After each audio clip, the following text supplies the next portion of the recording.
Eu sou Erivaldo Carvalho, você está na TV Otimista. Este é o programa Política. Hoje vamos bater um papo com o Procurador Federal e professor Carlos Marden.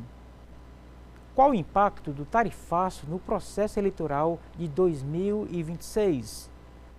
Como está a relação entre os três poderes da República?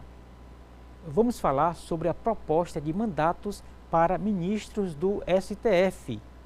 Ainda, a expectativa para o segundo semestre legislativo. Estas e outras questões a partir de agora no programa Política.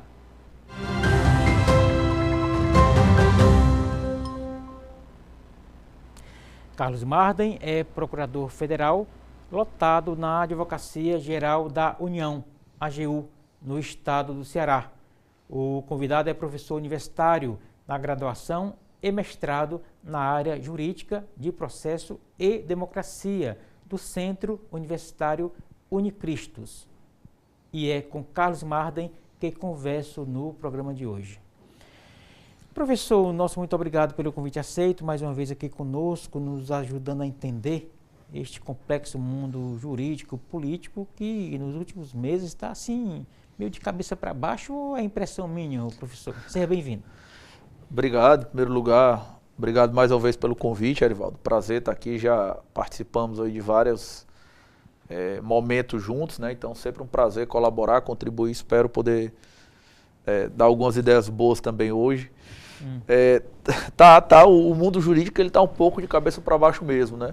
De certa maneira isso acontece porque nós, quando a gente está ali na faculdade de Direito, e talvez alguém que assista a gente seja estudante, universitário, você aprende a pensar o direito com base numa coisa que chama teoria pura do direito. Que basicamente é você pensar o direito isolado de outras questões que não são jurídicas. E isso ajuda a pensar o direito cientificamente, o direito fica mais organizado, claro, mas na vida real o mundo não funciona desse jeito, né? Na vida real o direito não é puro, na vida real o direito ele é afetado pela economia, ele é afetado pela sociologia, ele é afetado pela história, ele é afetado pela política. Subjetivismo. E subjetivismo, então essas questões elas se misturam na vida real. Então quando você começa a ver o direito muito de cabeça para baixo, né? Ou você começa a ver coisas que parece que quem deveria estar aplicando o direito está se afastando do direito, provavelmente o que está acontecendo é isso. A política, a economia, a sociologia, eles estão começando a afetar ali o direito de uma maneira que o direito chega a um ponto de ser quase irreconhecível em alguns casos. Entendi. Existe uma questão de fundo, professor, que é o que conceitualmente se fala em Estado democrático de direito. A democracia no Brasil, nesse contexto, ela está sofrendo algum tipo de ameaça, de risco, ou esse debate, por outro lado, ele faz enriquecer a visão das pessoas sobre o mundo jurídico? Vamos lá. Uma coisa que é preciso entender sobre a democracia é o seguinte: de todos os sistemas de governo que já foram inventados, a democracia ela é o regime que ele é mais aberto. Ele é aberto à crítica. Ele é aberto à liberdade.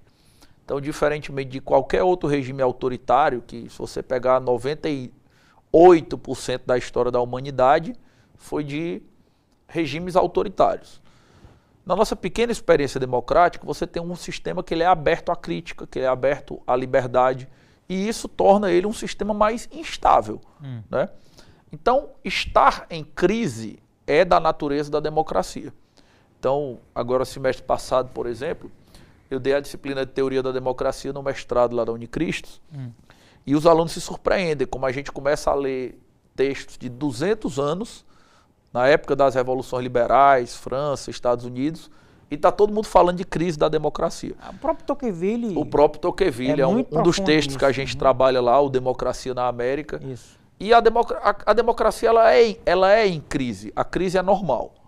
O problema é que existe uma espécie de tempo de maturação da democracia. Por que o Brasil é um país que nunca teve uma democracia longa, digamos assim?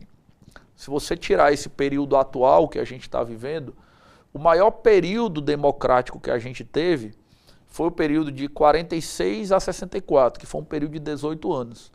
Ou seja, você nunca conseguiu virar as gerações numa democracia. Essa é a primeira vez que isso está acontecendo.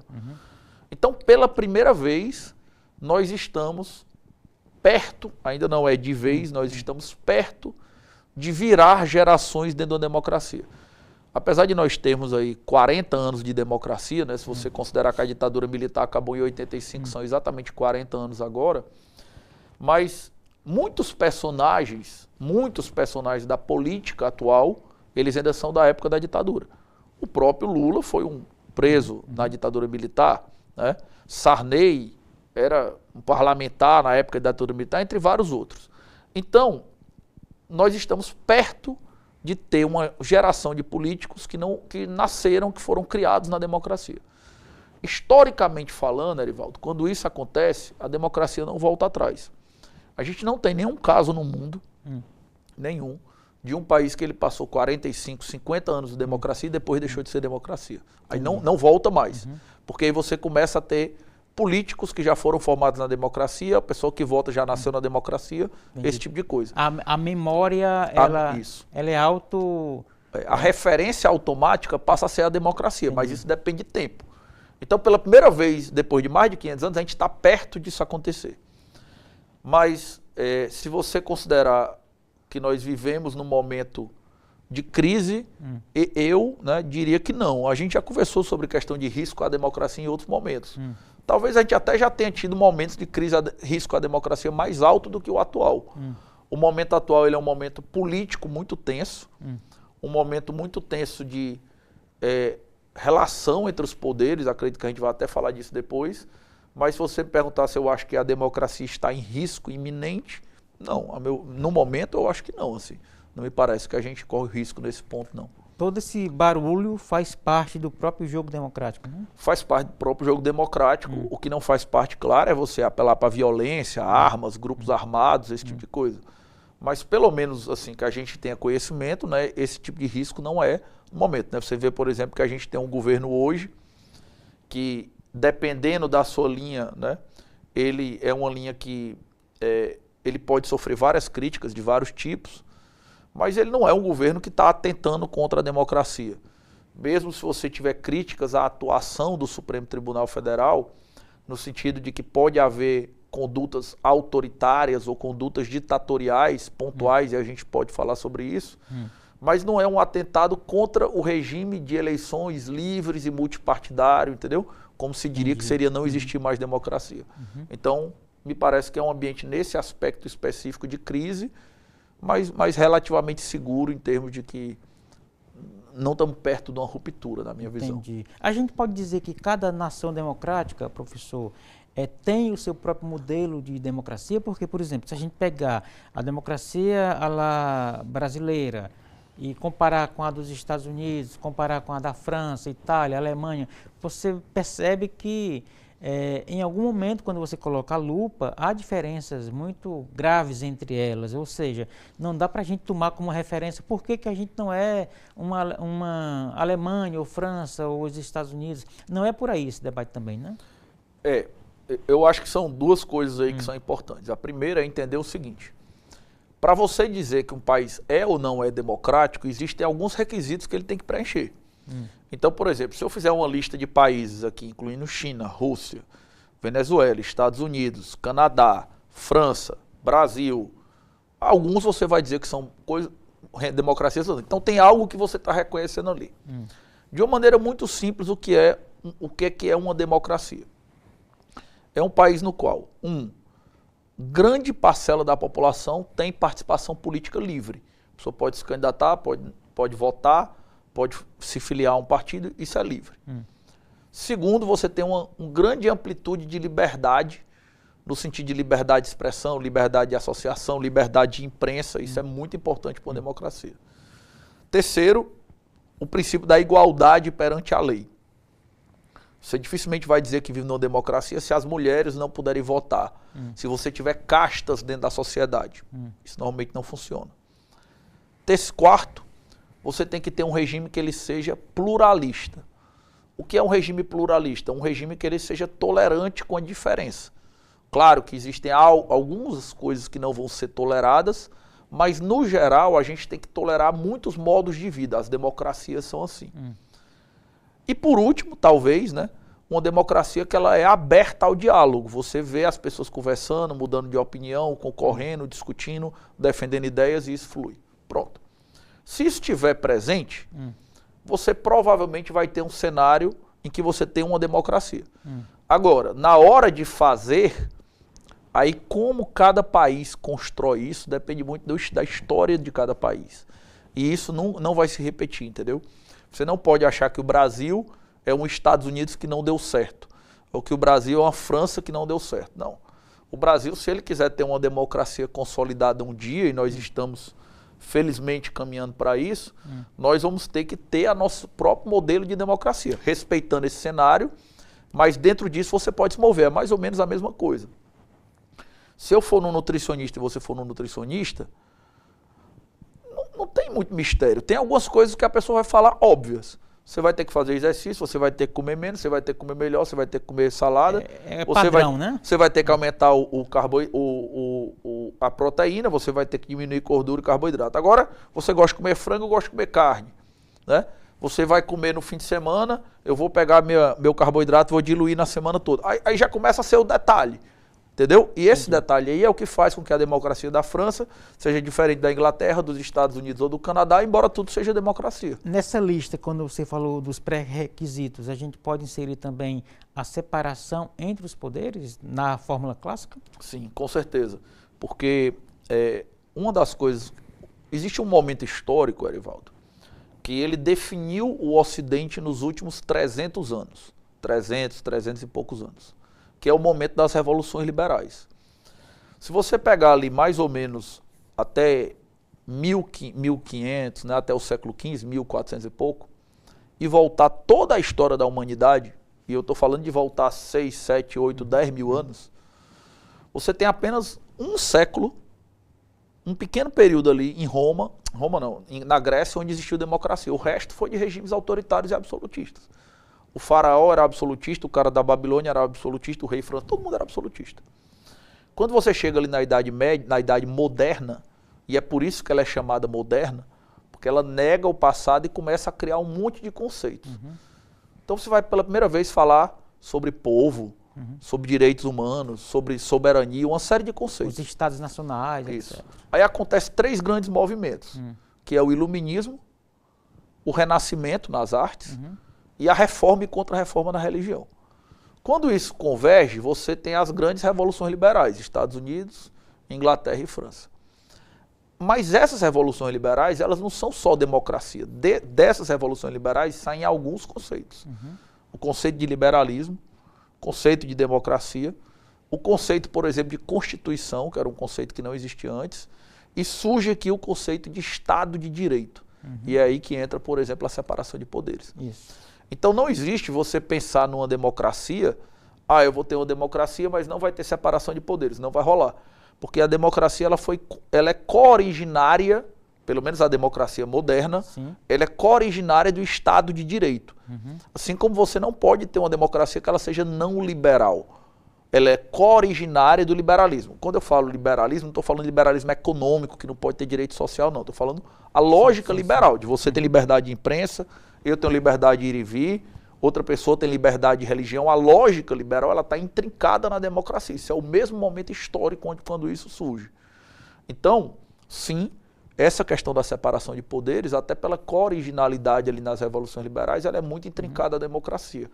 Claro que cada país, né, vai ter um design diferente de interdependência entre os poderes, mas não ter nenhum tipo de separação realmente certamente comprometeria o regime democrático. Para usar aqui um jargão acadêmico, é sine qua non, né? Sim. Agora, quando se fala em separação de poderes, vem aí no vácuo a chamada balanço, equilíbrio, os pesos e contrapesos, né, como os juristas gostam de falar. Aplicando isso no Brasil, esses pesos e contrapesos estão mais ou menos no razoável, num ponto de equilíbrio, professor? Assim, no geral, o Brasil não é um grande exemplo disso, porque nós somos uma democracia em amadurecimento. Né? Então, para dar um exemplo aqui bem pontual, para não dizer que eu estou, né, criticando só o momento de hoje, nós tivemos um momento, você vai lembrar bem, quem for mais ou menos da minha época lembra também, começou no governo Fernando Henrique e pegou o começo do governo Lula, em que o executivo ele praticamente governou por meio de medidas provisórias. Isso. O país ele era governado por meio de medidas provisórias. Então a gente teve uma fase, claro que aquilo vem da imaturidade democrática, em que o presidente estava mandando nos outros poderes, estava atropelando o legislativo, porque ele fazia o papel do legislativo por meio de medida provisória, que é uma distorção do instrumento da medida provisória. E eu lembro até que, à época, se dizia que a medida provisória era o novo apelido do que se usava no regime militar, que era o famoso decreto-lei. Isso, né? Era o novo decreto-lei, que era o nome diferente para a mesma coisa. Que era o executivo substituindo o Congresso. Isso foi um momento de distorção, que foi corrigido, hoje nós não temos mais isso. E hoje, a meu ver, a gente vive realmente um protagonismo exagerado do Poder Judiciário, especialmente do Supremo Tribunal Federal, né? E aí, como eu falei, né, dentro de uma democracia em amadurecimento, esses ajustes eles vão acontecendo. Mas você pode ter certeza, isso que a gente está vivendo hoje, nos últimos 4, 5 anos mais ou menos, né? Ele nunca existiu antes, durante a nossa democracia, do Supremo Tribunal Federal ter tanto protagonismo, tantas medidas de assumir tanto papel, inclusive papéis que claramente não são deles. Evidentemente, ele não poderia estar fazendo aquilo ali, não é competência dele. E a gente não vai ver isso daqui a pouco. Isso é um momento pontual. Mas nesse momento, eu acho que o ponto mais sensível do equilíbrio entre os poderes é esse. O Supremo Tribunal Federal com um protagonismo exagerado, saindo da sua competência. Existe o clássico, como as democracias morrem.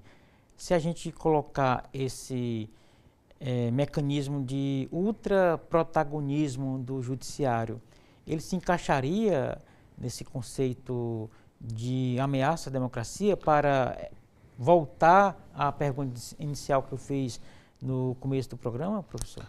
Eu diria o seguinte, é muito difícil, Arivaldo, muito difícil, uma corte constitucional romper, gerar uma ruptura na democracia, porque são várias pessoas, são muitas pessoas. Então isso é muito difícil de acontecer. A Corte Constitucional do país tal, foi ela que rompeu com a democracia. Não tem vocação autocrática, por exemplo. E é plural, e são várias pessoas, então é difícil isso acontecer. Mas hoje, nesse momento, a democracia brasileira ela é pior por causa da atuação do Supremo Tribunal Federal. O exagero do protagonismo e o Supremo Tribunal Federal agindo fora da sua competência certamente compromete a qualidade da democracia brasileira.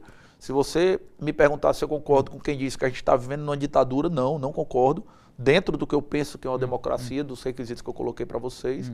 Mas eu acho que hoje o fator que mais compromete a qualidade da democracia brasileira, dentro dos três poderes, né? Não estou falando de pobreza, de coisas estruturais, mas de postura dos três poderes, é o protagonismo do Supremo Tribunal Federal fora das competências dele. Muito bem, ficou bastante claro, professor. E a gente vai retomar exatamente desse ponto depois do intervalo, que é bem rapidinho, tá bom? Perfeito. Mas eu queria antes pedir para o senhor dividir com a nossa audiência o seu contato na internet. Como é que ele encontra, por exemplo, no Instagram, Marden? Perfeito. Se quiser me seguir lá no Instagram, o perfil é Carlos Marden CC, 2 Cs.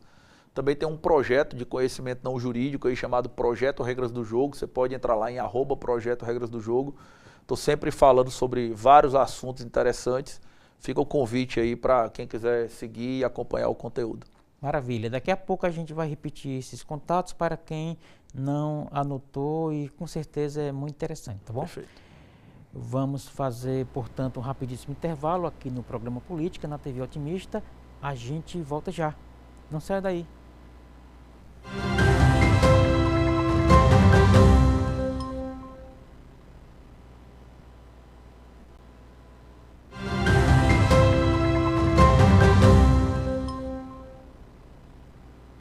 Estamos de volta para o segundo bloco do programa Política de hoje. Eu sou Erivaldo Carvalho, você está na TV Otimista. Este é o programa Política que recebe Carlos Marden aqui conosco, nos ajudando a entender esse complexo e fascinante mundo jurídico, político, etc. No bloco anterior, Marta, a gente falava sobre a exacerbação, digamos assim, da atuação do judiciário, notadamente do Supremo Tribunal Federal. É o que se chama de ativismo jurídico, judicial, enfim. Eu queria que o senhor colocasse mais detalhes para a gente. Vamos lá. O que é o ativismo? O judiciário tem que ser ali para ser procurado, para ser ativado. Quando ele toma iniciativa, é ativismo? É mais ou menos isso? Isso é uma coisa importante de entender. Assim. O ativismo judicial, tecnicamente falando, é ver o Poder Judiciário agindo fora da sua competência. Quando o Judiciário está agindo dentro da competência dele, certo? Então ele pode fazer praticamente qualquer coisa, inclusive mandar prender pessoas dentro das considerações da lei, né? O Judiciário agindo corretamente é aquele Judiciário que age dentro da sua competência e obedecendo o devido processo legal. Essas são as garantias do Estado de Direito. Comentei sobre o Estado de Direito no bloco anterior, e aí vale a pena, Erivaldo, a gente lembrar que o Estado de Direito, ele essencialmente é um mecanismo de contenção do poder estatal. Isso significa que os agentes estatais, eles não estão acima da lei, mas a lei está acima deles. Tanto que se você, né, o pessoal que conhece mais, que é da área jurídica, vai lembrar que em inglês, Estado de Direito significa rule of law, que significa o império da lei, é a lei quem manda. Então, você pode ter o judiciário violando de duas maneiras, fazendo ativismo de duas maneiras. Quando ele sai da competência dele, que é o que se chama tipicamente de ativismo, mas às vezes ele pode estar dentro da competência dele e não obedecendo o devido processo. São duas coisas diferentes. No caso do Supremo Tribunal Federal, o que a gente está vendo é uma contaminação mesmo política da coisa, né? E assim, isso acontece de vez em quando, porque nós temos uma democracia que ela está em amadurecimento, instituições amadurecendo, como eu coloquei. Vou dar um exemplo aqui. Há alguns anos, né, para poder falar primeiro do outro lado, entre aspas, a gente teve aquelas manifestações que começaram em 2013, veio o impeachment da Dilma, teve toda aquela coisa e gerou-se uma cultura da seguinte maneira: vale tudo para combater a corrupção. E nesse vale tudo para combater a corrupção, a Operação Lava Jato atropelou várias vezes o devido processo legal para caçar corruptos, né? E eu lembro que na época eu nem usava Instagram ainda, ou usava misturado com o Facebook ainda, eu usava muito o Facebook, eu escrevia textos no Facebook dizendo que, olha, isso aqui não pode ser feito, tal coisa está exagerada, tal prisão não pode acontecer, o Lula não pode ser preso depois da prisão em segundo grau e do trânsito em julgado. E aí o pessoal ficava me chamando de petista e tal. Eu falei, olha, posso, eu dou aula de processo, eu dou aula de teoria do processo, explico o que é um processo democrático, explico o que é um processo garantista. Isso aqui, eu gostando ou não gostando do político, o juiz está agindo fora da competência dele, está pegando processo que não deveria pegar e não está obedecendo o devido processo. Qual foi a consequência? Depois, quando a maré política virou, foram lá, anularam tudo. Anularam multa, anularam condenação, anularam tudo. Destruíram a Lava Jato. Por quê? Porque foi feito fora das competências. Você corta a cena, pula alguns anos, a gente está vendo a mesma coisa acontecer para o lado oposto, né? Criou-se uma ideia de que vale tudo para perseguir ou para punir a extrema-direita. E aí você pega o inquérito das fake news, Erivaldo. Eu não sei se as pessoas que estão em casa acompanham, mas você pode colocar isso aí na internet, né? Dar um Google depois, como se diz. Ele foi criado, cara, como um inquérito interno administrativo dentro do Supremo para dizer, né? Para investigar o fato de que as pessoas estavam falando mal do Supremo no Twitter. Isso. O inquérito dentro do Supremo, ele existe, um inquérito administrativo, para um caso que o cara chega e diz assim, cara, sumiram 3 computadores do Supremo. Não, então vamos abrir um inquérito para descobrir o que aconteceu com os computadores. É uma questão interna. Abriram isso aí para outras pessoas. E aí foi para a mesa do Alexandre de Moraes. A Procuradoria, foi o Toffoli mandou abrir, que era o presidente da Apple, distribuiu para o Alexandre de Moraes. A Procuradoria da República pediu arquivamento, porque o negócio era totalmente doido, sem pé nem cabeça. O Supremo atropelou e o Supremo começou simplesmente a investigar tudo do Brasil coisa, né, com base nisso. O mesmo juiz, muitas vezes o juiz sendo vítima, o juiz parte, o juiz suspeito, o Supremo relatou, Cara, assim, tem dezenas de violações do devido processo aí. Você está dizendo, professor, que o que está acontecendo hoje no Brasil, by STF, barra Alexandre de Moraes, está no mesmo molde do que você escrevia no Facebook há 12 anos, em 2013? Vamos explicar o que é o mesmo molde. É o seguinte, o que é que eu dizia lá quando o povo ficava me chamando de petista na época da Lava Jato? Eu falei, olha, uma coisa é saber se a pessoa, vamos usar o Lula de exemplo, é ou não é inocente. Não importa. O Lula, se ele for culpado, tá resolvido? Tá, pronto. Ele precisa eventualmente ser punido por meio do devido processo legal. Essa é a garantia do Estado de Direito, que é algo intrínseco à democracia, como a gente comentou aqui. Isso. É a mesma coisa agora. Eu não gosto da Carla Zambelli ou do Bolsonaro ou de quem invadiu o Congresso no 8 de janeiro, não importa. O fato de as pessoas serem culpadas ou serem punidas não dispensa você fazer aquilo ali por meio da autoridade competente, garantindo a ela advogado, garantindo devido processo legal. Isso não pode ser contornado. Porque senão lá na frente a política vai mudar e aí a gente vai anular tudo de novo, como aconteceu com a Lava Jato agora. Entendeu?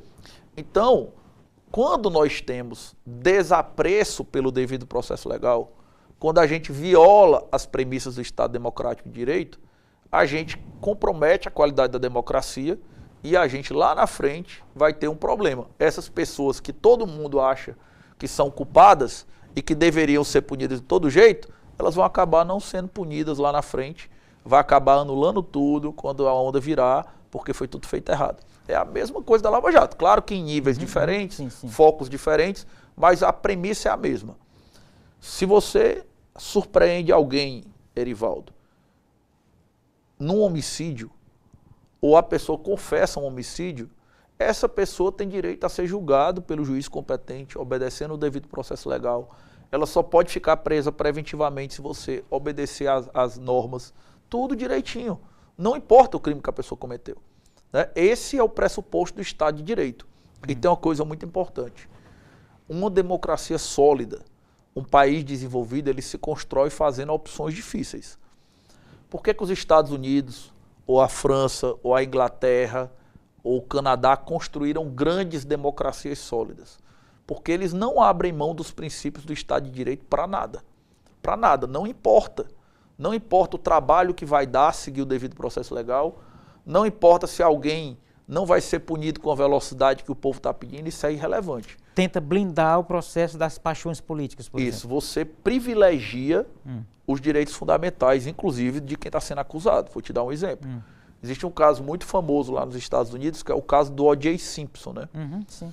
Que é o caso dele que, digamos que atleta, supostamente assassinou a esposa. Isso. Tipo assim, o processo era muito claro que ele era culpado. Porém, ele é atleta do beisebol, sabe? Isso, do futebol americano. Futebol americano. Isso. Só que teve uma prova que foi colhida por meio ilícito. Todo mundo, entre aspas, sabia que o cara era culpado. O juiz foi e falou, no meu tribunal você não usa uma prova ilícita. Processo. Nada que veio dessa prova aqui eu vou aceitar. Você não pode apresentar nada. E o cara saiu solto. Mas um cara... Não.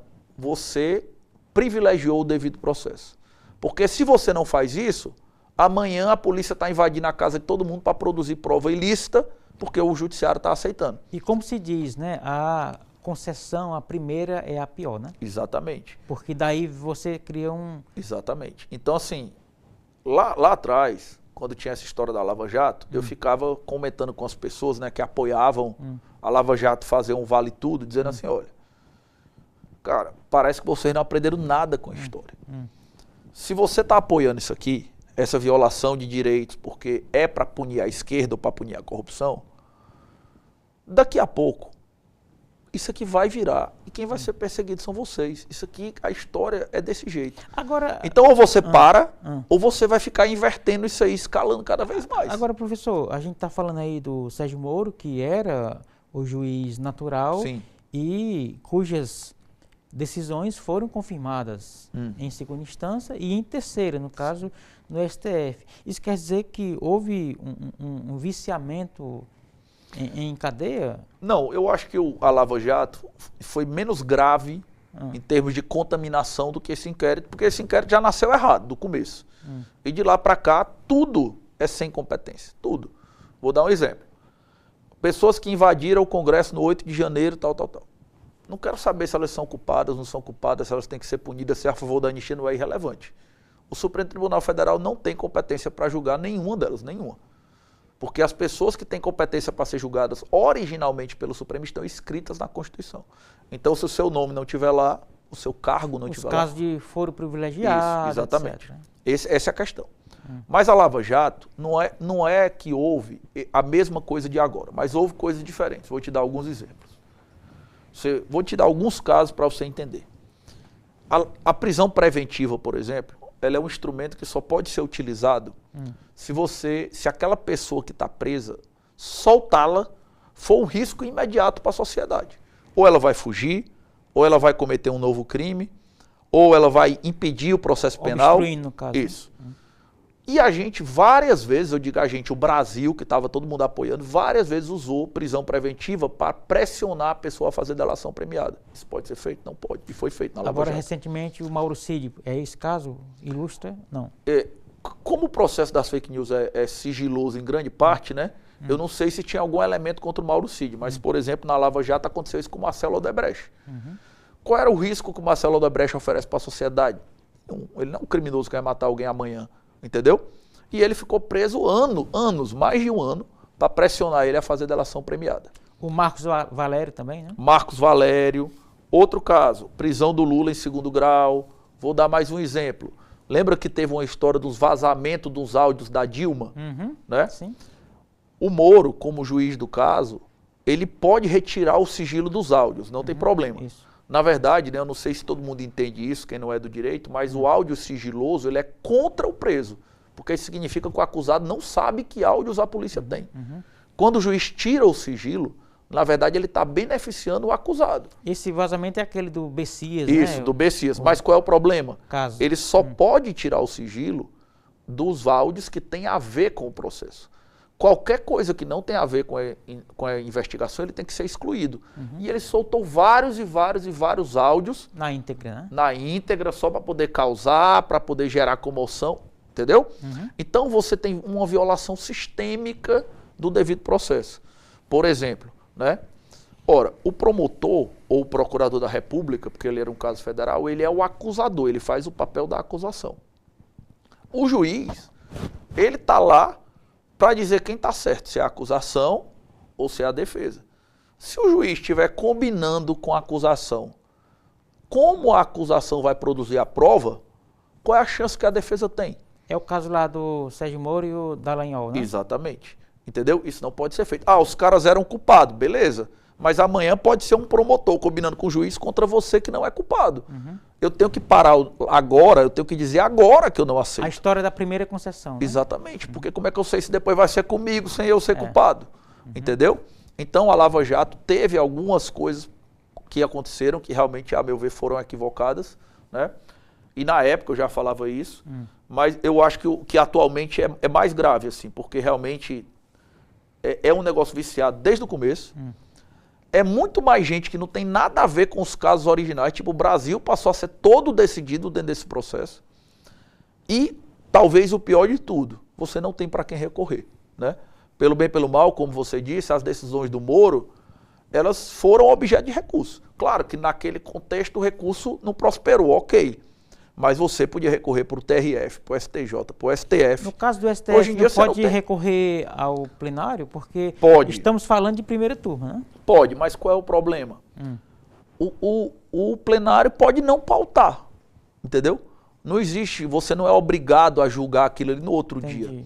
Então você pode ter um recurso que eu posso recorrer da decisão monocrática para o plenário e não julga, não faz nunca o julgamento. Não acontece nunca, né? Isso, não tem para onde ir, entendeu? Entendi. E isso é uma coisa muito grave. Nesse ponto aí em que você fala da exacerbação do judiciário, vamos aqui de uma forma específica, do Alexandre de Moraes, dessa montanha de processos que ele conduz, que ele relata. Tem também o Congresso que está mais ativo, mais altivo, e aí o STF teve de ir para cima, tem a confusão das emendas, etc. Existe esse nó aí que precisa ser desatado, professor? Numa relação mais política do que jurídica? É uma situação delicada entre os poderes aí, né? Até porque, assim, quando se trata de um ministro do Supremo, de estar fazendo algo que não poderia fazer, em tese a competência é do Congresso para controlar isso. Porque você não tem para quem recorrer. Então caberia ao Congresso controlar isso, eventualmente até por meio de impeachment, né? Mas essa relação entre Congresso e Supremo Tribunal Federal, ela é muito delicada. E ela envolve várias coisas, envolve as emendas. Aí teve aquela questão do Flávio Dino barrando as emendas, tirando o dinheiro dos parlamentares. Aí os parlamentares reagem, por exemplo, derrubando uma lei do Lula sobre o IOF, um decreto do Lula sobre o IOF. Não era uma lei, não, um decreto, uma norma do Lula sobre o IOF. Aí o Congresso tem medo de reagir ao Alexandre de Moraes, porque no final das contas o cara que é congressista vai ser julgado pelo Supremo. E alguns estão lá já. Entendeu? Né? Alguns já estão lá. Então tem uma relação aí entre os poderes que ela é muito sensível.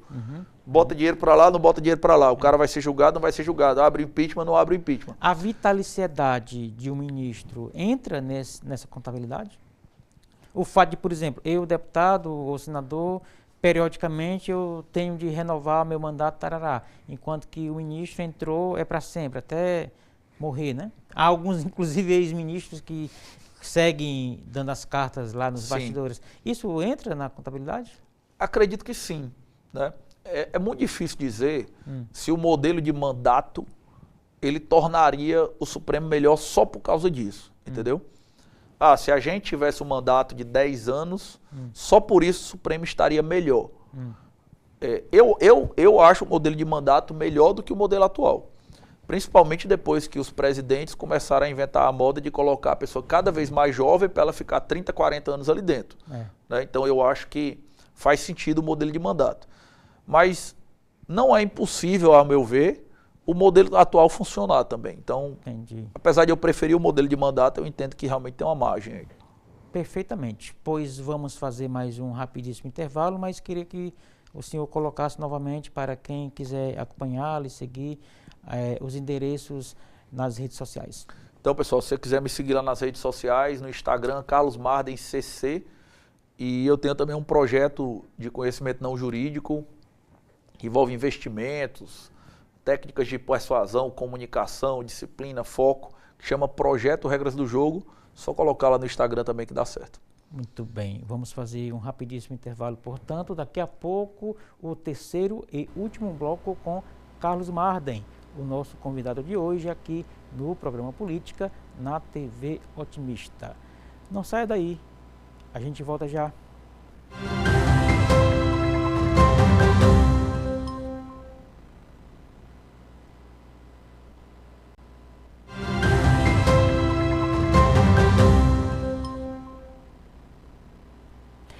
Estamos de volta para o terceiro e último bloco do programa Política de hoje.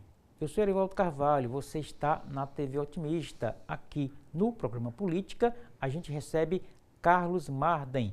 Ele é professor universitário, é procurador federal e também tem uns projetos fora do mundo jurídico. Eu fiquei curioso, de que se trata, Marden?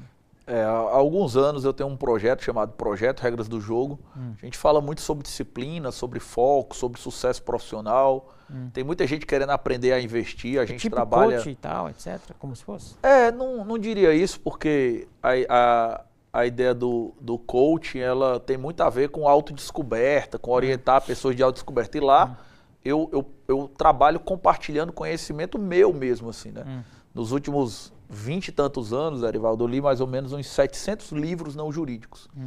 E o projeto ele é uma forma de compartilhar esse conhecimento com as pessoas e tentar ajudar que elas usem na vida delas, assim como eu tentei usar na minha também. Então é um projeto bem legal, assim, fora do direito.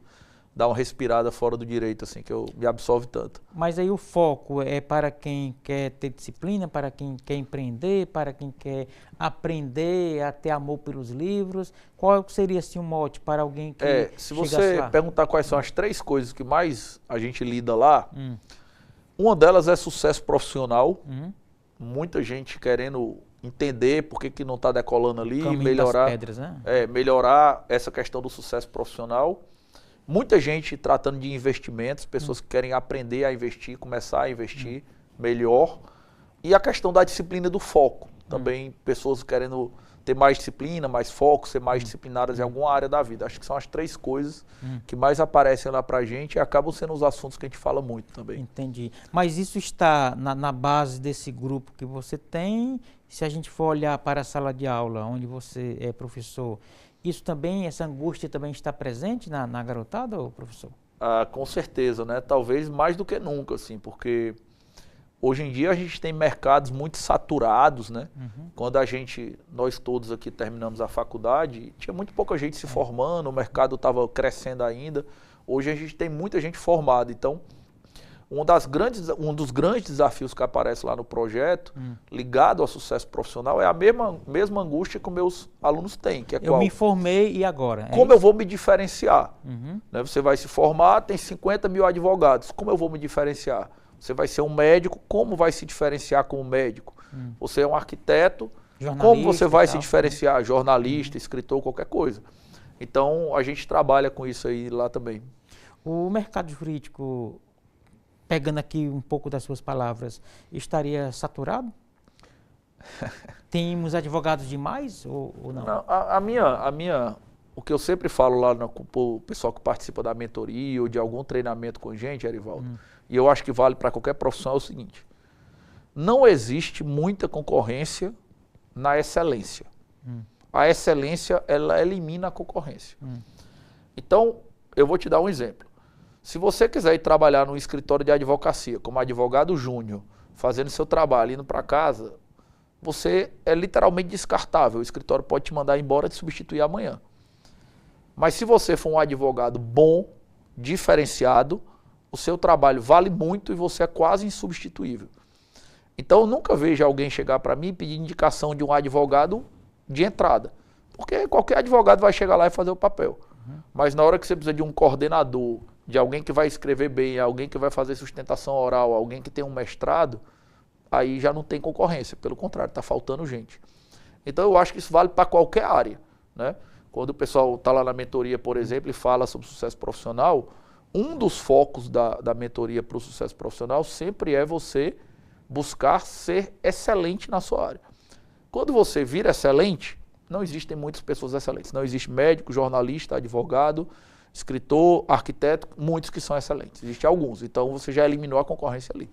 Nesse raciocínio entra aquela história do livro O Oceano Azul, em que você mesmo você constrói o seu nicho para reinar nele, independentemente do outro lado, o Oceano Vermelho, onde tem muita concorrência? Sim. É mais ou menos isso? Para quem nunca leu o livro, né, A Estratégia do Oceano Azul, ele é um livro que vai defender que você busca novos mercados, né, cria o seu mercado, cria o seu nicho, e ao criar o seu mercado, o seu nicho, você vai pescar num oceano que não está cheio de tubarões, digamos assim, isso, que é a concorrência.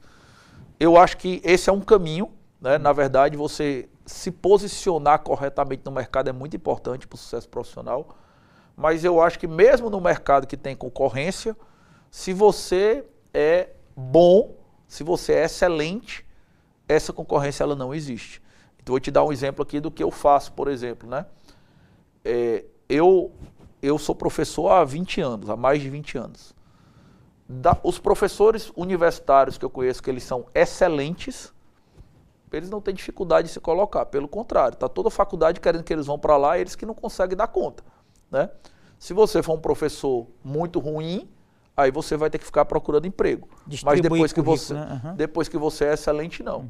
Mesma coisa acontece, por exemplo, com a mentoria.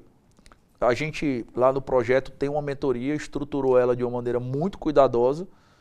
E assim, tem muita gente fazendo mentoria, fazendo coach, sei o quê. A gente nunca teve problema com isso.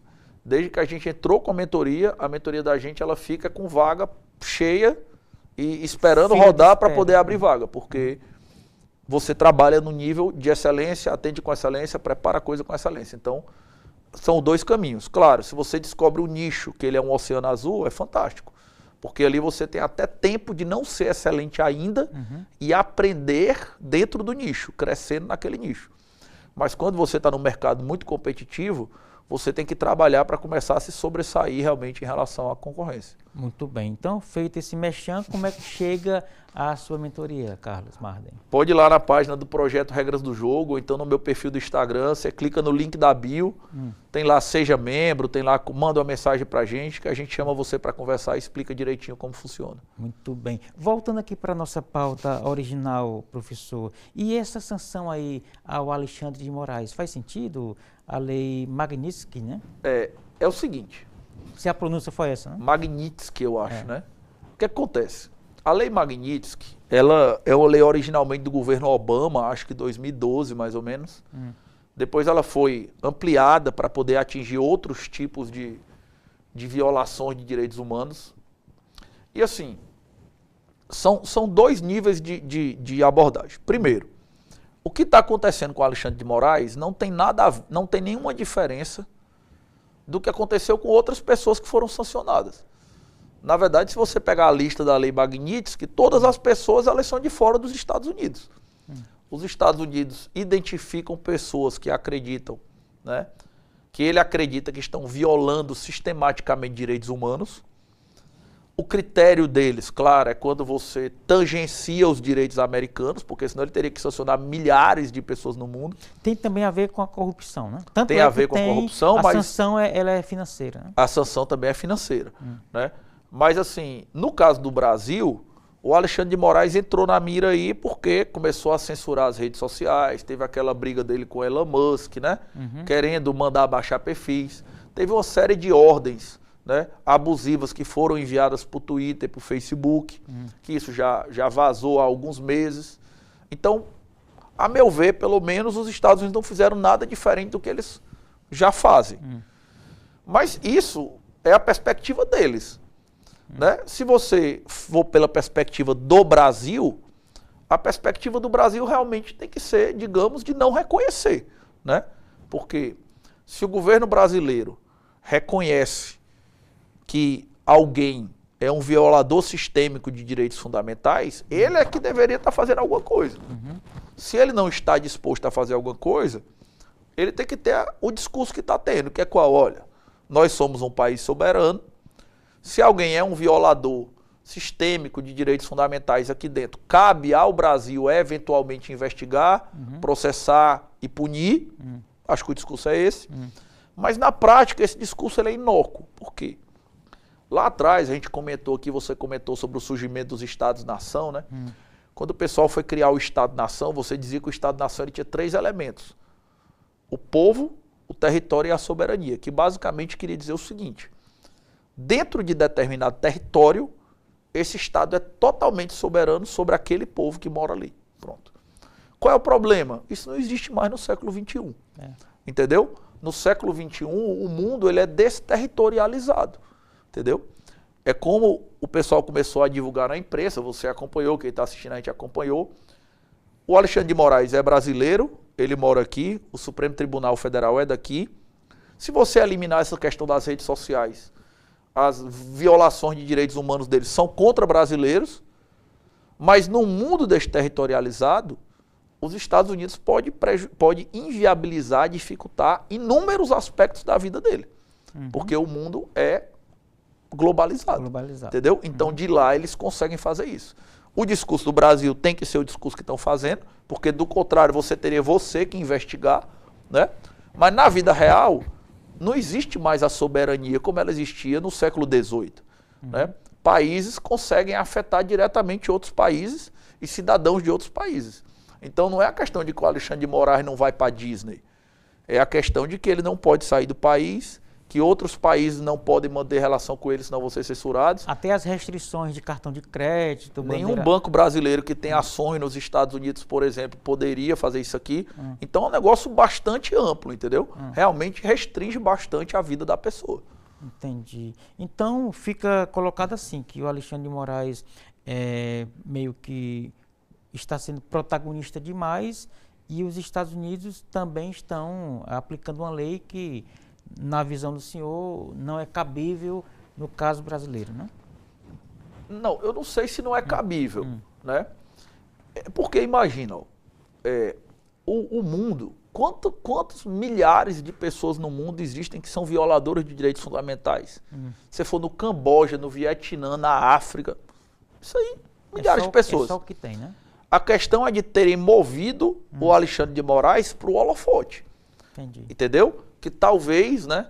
Eu sei que o clã Bolsonaro tentou se colocar como protagonista nisso, mas eu pessoalmente acho que as protagonistas foram os Big Techs. A briga com os Big Techs é que fez esse movimento, né? Entendi. Então a briga com os Big Techs trouxe o Alexandre de Moraes para o holofote.